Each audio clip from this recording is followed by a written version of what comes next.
Om Namo Bhagavate Vasudevaya. Om Namo Bhagavate Vasudevaya. Narayanam Namaskritya Naram Chaiva Narottamam Devim Saraswatim Vyasam Tato Jayanti Nashtaprayeshu Bhatreshu Nityam Bhagavata Sevaya Bhagavati Uttam Shloke Bhaktir Bhavati Naistike.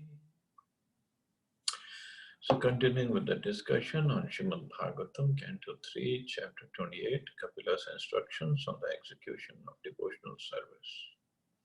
Text number 8 onwards. Shuchodeshe pratisthapya vijitasannasanam tasmin swasti samasina rijukaya samabhyaset. After controlling one's mind and sitting postures, one should spread his seat in a secluded and sanctified place. Sit there in an easy posture, keeping the body erect, and practice breath control. Sitting in an easy posture is called Swasti Samasana.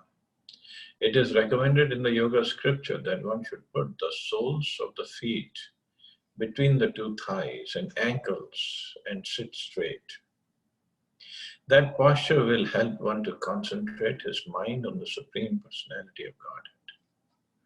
This very process is also recommended in Bhagavad Gita 6th chapter.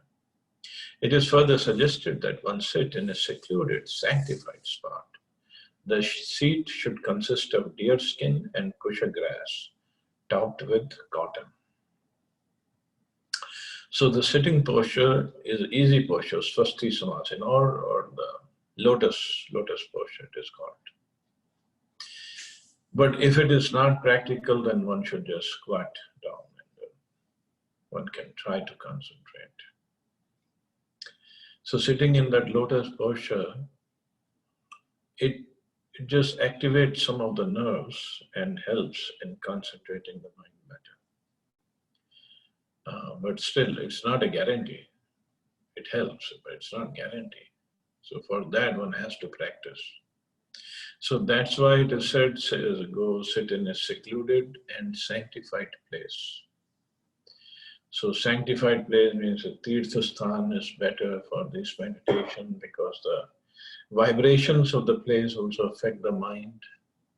If I go and sit in, say, New York or Delhi or Mumbai, then definitely mind will be disturbed because the vibrations of that place, these places are so much in mode of passion and ignorance. It's not easy to control the mind there. But without controlling the mind, there is no question of yoga. So yoga means one has to control the mind. And then Prabhupada said, because it's also all these points are discussed in 6th chapter of Bhagavad Gita. And the seat should consist of deer skin and kusha grass topped with cotton. So why deer skin? Either deer skin or tiger skin, actually it is. And that too, of the deer or tiger which has died, natural death, not that yogi is going to go and kill the deer or tiger and get the skin out. No. So deer skin or tiger skin, because on that skin, the insects and also the snakes, they don't come near that skin somehow. Somehow there are something in there, maybe some chemicals or something that doesn't let the insects and snakes come nearby. So that is why, because the yogi has to sit with his eyes closed and free from fear, and if he's afraid of any snake coming and biting him, how is he going to do the yoga practice? And then kusha grass is very, very sanctified, very pure, very auspicious grass. It helps in concentrating, and topped with cotton, because otherwise it's not going to be comfortable for the yogi to sit on. Pranasya shodhyen margam pur kumbha karachaka kumbha rechaka pratikulena vachittam yatha sthiram achanchalam. The yogi should clear the passage of vital air by breathing in the following manner. First, he should inhale very deeply, then hold the breath in and finally exhale. Or reversing the process, the yogi can first exhale, then hold the breath outside and finally inhale. This is done so that the mind may become steady and free from external disturbances. Actually, in a pranic healing also, this is taught that this is how one should breathe. And by breathing this way, and also, of course, this breathing helps in controlling the mind. And at the same time, if we connect the tongue to the palate, the top part of the mouth inside, then it helps in increasing the aura and cleansing the aura. Just doing this. If you do this every day, 10 minutes, it will help in cleansing the auras. Means first the body starts getting healthy. Diseases start to go away. Means it increases the immune system. And then second, it helps in controlling the mind. So first, and also the breathing should be done through the stomach, not the lungs. The stomach, abdomen should come out when we inhale. Just like the babies breathe. That's a natural way of breathing. Of course, Moshmi must be knowing better than I do. She's a yoga expert. So inhale and then hold the breath for a while. So the idea, the technique that is taught is we count, say, 6 times. Inhale for counting to 6, then hold for 3 count, and then exhale for 6 count, then again hold for 3 count. So if you do like that for maybe 10 minutes, not even 10 minutes, 5 minutes, that will definitely help.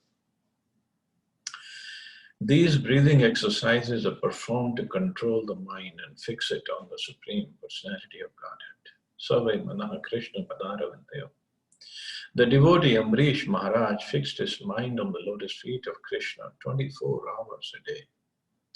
The process of Krishna consciousness is to chant Hare Krishna and to hear the sound attentively, so that the mind is fixed upon the transcendental vibration of Krishna's name, which is non-different from Krishna, the personality. So these are the mechanical ways of controlling the mind. Now, Prabhupada is telling us to chant, and that will definitely help in controlling the mind and fixing the mind on Krishna. The real purpose of controlling the mind by the prescribed method of clearing the passage of life air is achieved immediately if one fixes his mind directly on the lotus feet of Krishna. The Hatha Yoga system or the breathing process is especially recommended for those who are very absorbed in the concept of bodily existence, but one who can perform the simple process of chanting Hare Krishna can fix the mind more easily. So definitely chanting is a topmost process. There's nothing comes close to chanting. But for us, if you want a little bit more help, so this process can help. And 5 minutes of breathing like that, it definitely helps. 3 different activities are recommended for clearing the passage of breath: Purak, Kumbhak, and Rechak. Inhaling the breath is called Purak, sustaining it within is called Kumbhak, and finally exhaling it is called Rechak.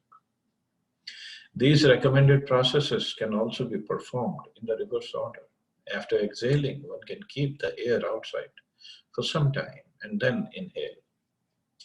The nerves through which inhalation and exhalation are conducted are technically called Ida and Pingla. The ultimate purpose of clearing the Ida and Pingla passage is to divert the mind from material enjoyment. As stated in Bhagavad Gita, one's mind is his enemy, and one's mind is also his friend. Its position varies according to the different dealings of the living entity. If we divert our mind to thoughts of material enjoyment, then our mind becomes an enemy. And if we concentrate our mind on the lotus feet of Krishna, then our mind is a friend. By the yoga process of Urak, Kumbhak and Rechak, or by directly fixing the mind on the sound vibration of Krishna, or on the form of Krishna, the same purpose is achieved. In Bhagavad Gita, it is said that one must practice the breathing exercise, Abhyasa Yoga Yuktena. By virtue of these processes of control, the mind cannot wander to external thoughts, chetsa nanyagamina. Thus, one can fix his mind constantly on the Supreme Personality of Godhead and can attain Him. So the process is Urak, Kumbhak, Rechak.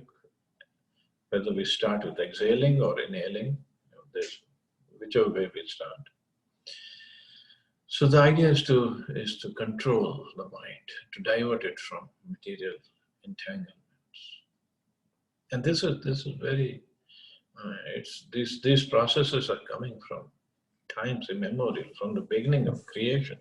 Like here, Kapil Muni is giving these instructions to Mother Devoti, and that is the time of Swayambhuva Manu.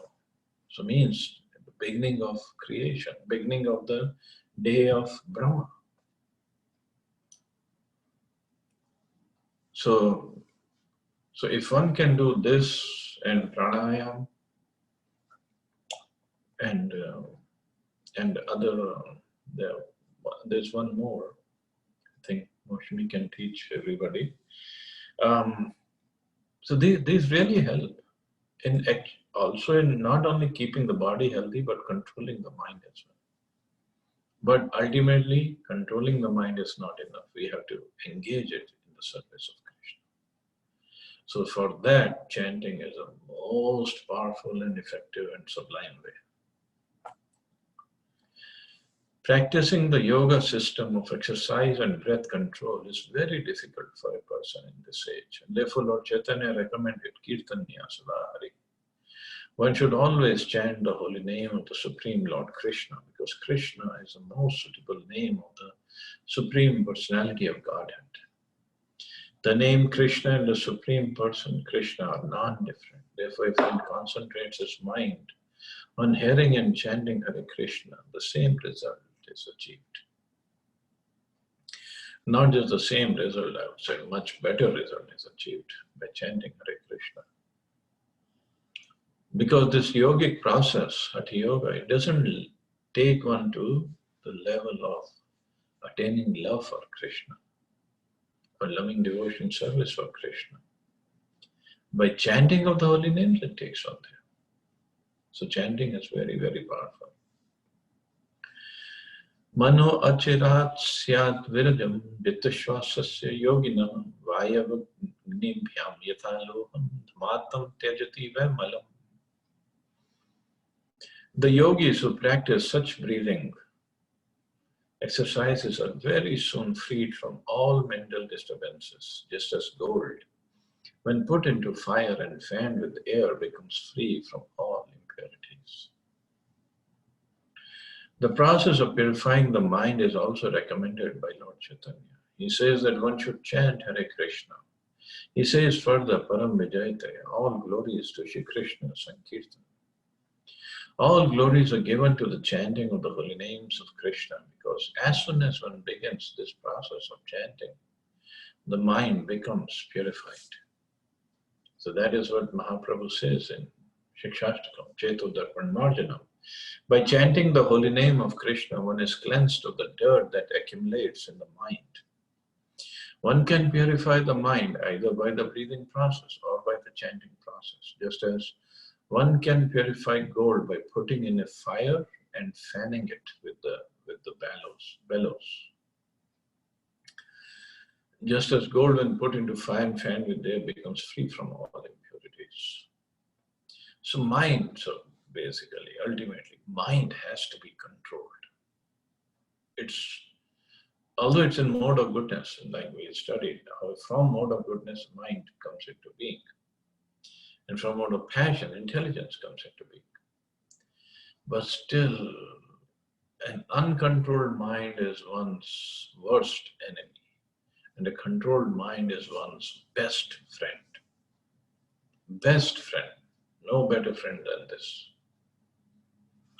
So controlling of the mind is very important to make progress in any yoga practice.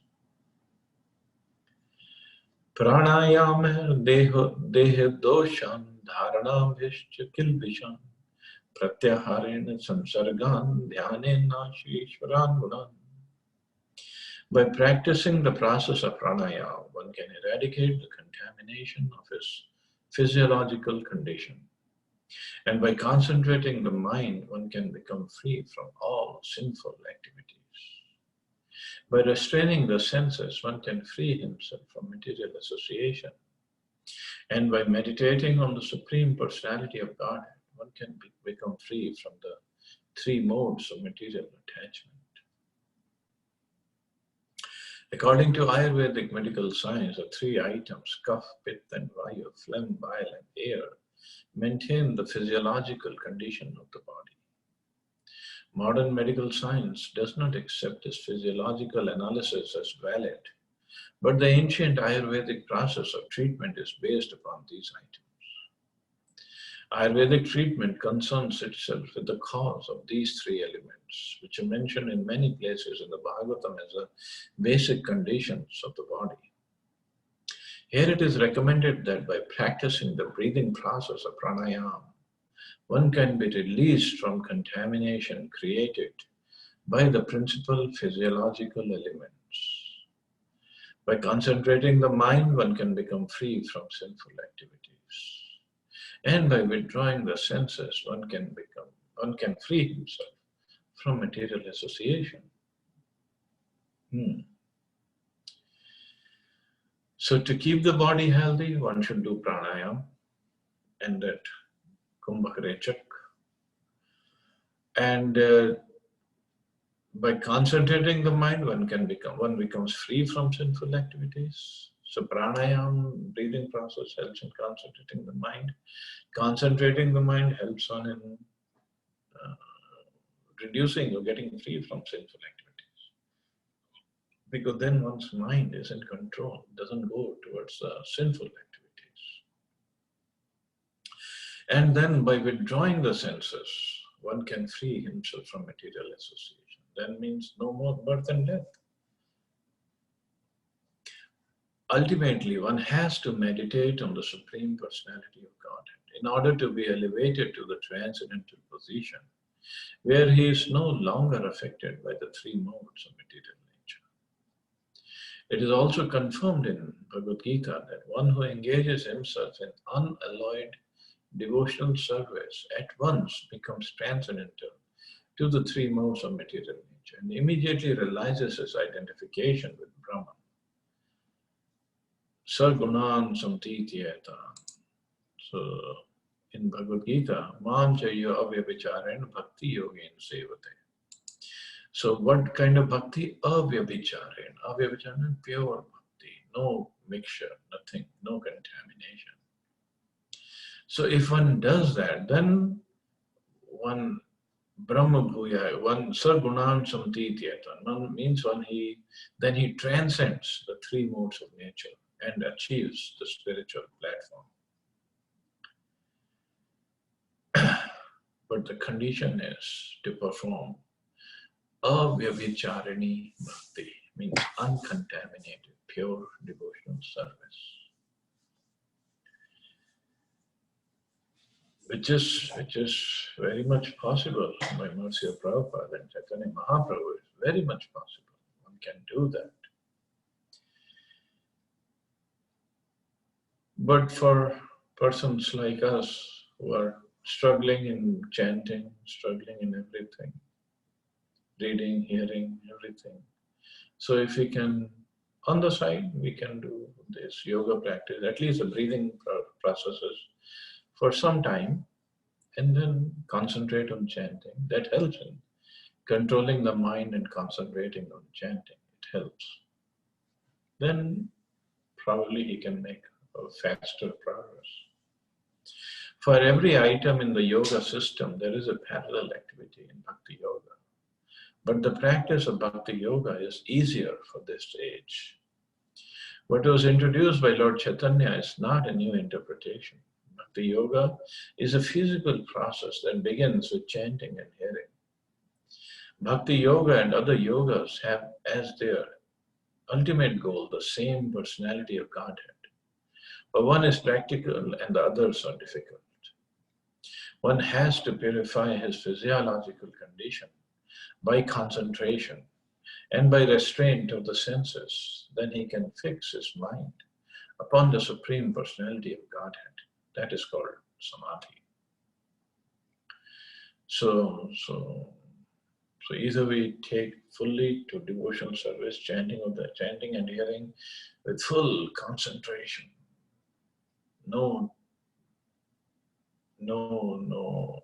Nothing else. Only bhakti and pure bhakti. So that definitely take on to the spiritual platform. But any other process that can help us getting there, like health-wise also, this pranayam process of breathing exercises, they help on physiologically also. So one can take some help. And I have seen devotees joining yoga classes and doing different kinds of yoga to keep the body healthy. Or take to exercises, walking exercise or jogging or swimming, just to keep the body healthy. So keeping the body healthy, which Bhaktivinoda Thakur also says, it's a tree of life. On Sachidanand Maharaj gave a wonderful seminar in the auditorium on that. So the tree of life means there in a tree there are three parts: roots, the trunk, and the crown part, which consists of branches and the leaves and the flowers and fruits. So root of a tree are the spiritual practices. Because without the spiritual practice, the tree is good for nothing, and the tree won't stand for too long. And then comes the trunk. Trunk is our physical and mental health. So if the roots are good, physical, mental health is good, the trunk is nicely situated, then the tree crown will definitely flourish, grow nicely.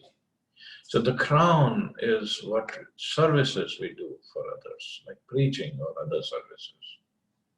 So if the root and trunk are good, we can perform these services much better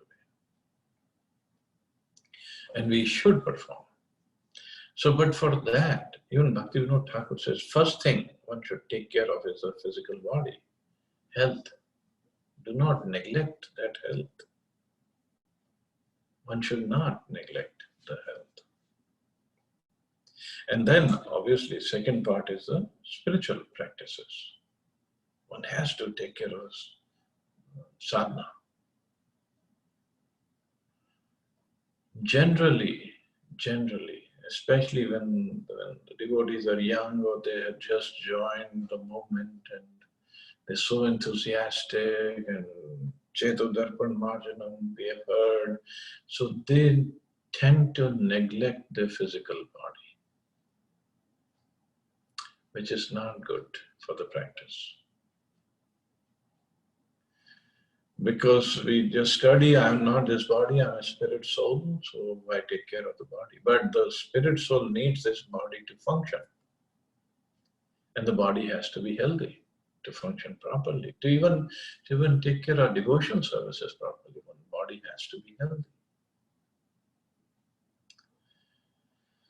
So for body to be healthy, one has to do regular exercise, whether it is yoga or whatever exercise. Nutrition has to be taken properly. Prashadam is great. Nothing wrong with prashadam, but one cannot live on puri and halwa every day. One has to take proper nutritional prashadam. And for Vegetarians, we need supplements also sometimes, or many times, because we don't really get everything that we need from vegetarian diet. So supplements have to be taken, vitamins, one should take whatever the doctor recommends. And also these days our lifestyle is more sedentary, inside the offices, inside homes. So we don't even get proper exposure to sunlight, which helps in developing vitamin D in our body. So if we have to take supplements, we should take. Okay, we should not neglect. And then keeping the body healthy and also rest, proper rest. Everybody is different. I cannot imitate Prabhupada or the six Goswamis. Six Goswamis used to sleep only half an hour or 1 hour every day. I cannot do that. So if I have to take whatever sleep, 5, 6, 7 hours, take it. But then keep the body healthy, keep the spiritual practices properly, and then one can serve the society. This is what the tree of life is. Once Prabhupada was giving lecture and the devotees were falling asleep in the lecture, and this happens all over the world, nothing new. So devotees were falling asleep, and Prabhupada asked his servant, why are they falling asleep? His servant said, Prabhupada, they haven't taken proper rest because they were serving till late at night, and then they got up early for Mangalarti, and then they are here in the class. Prabhupada said, let them go sleep whole day, but they should not sleep in the class. Of course, that doesn't mean the devotees are going to sleep whole day, but it means they should take proper rest. Proper rest is very important for the body to function, body and brain to function properly. Early days, when the movement was started and devotees were very enthusiastic, of course they're still enthusiastic, but that time it was a different energy level.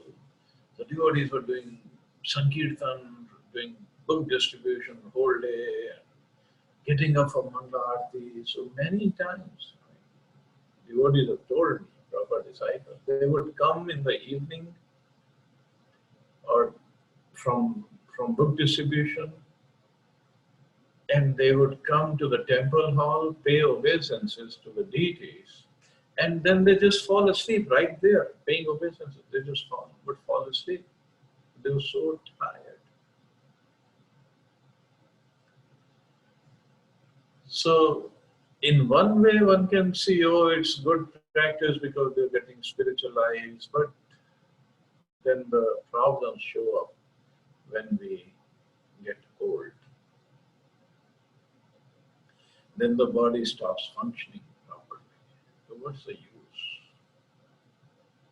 We want to serve Krishna to the end of our life properly. We want to serve him. No doubt, Krishna can give us all the energy he wants. Seeing our dedication and surrender, no doubt about that. But still, why bother Krishna for these little things? So we have to learn to make a balance. We have to. Balance of upkeep of our physical body, mental body, balance of our spiritual practices, and balance of our services. So everybody's threshold is different. So according to one's body, one should serve. One should take care of the body, and one should serve the Lord properly. So see, even Kapil Dev is starting with taking, of course, the Hatha Yoga system goes on like that. So first thing is pranayama. Pranayama, breathing process. Breathing process takes care of the physical body and the mental body. And then it goes further. It doesn't go to samadhi directly. So because there's a process. So even in bhakti, we should adopt a process. So we'll stop here, see anybody has any questions or comments.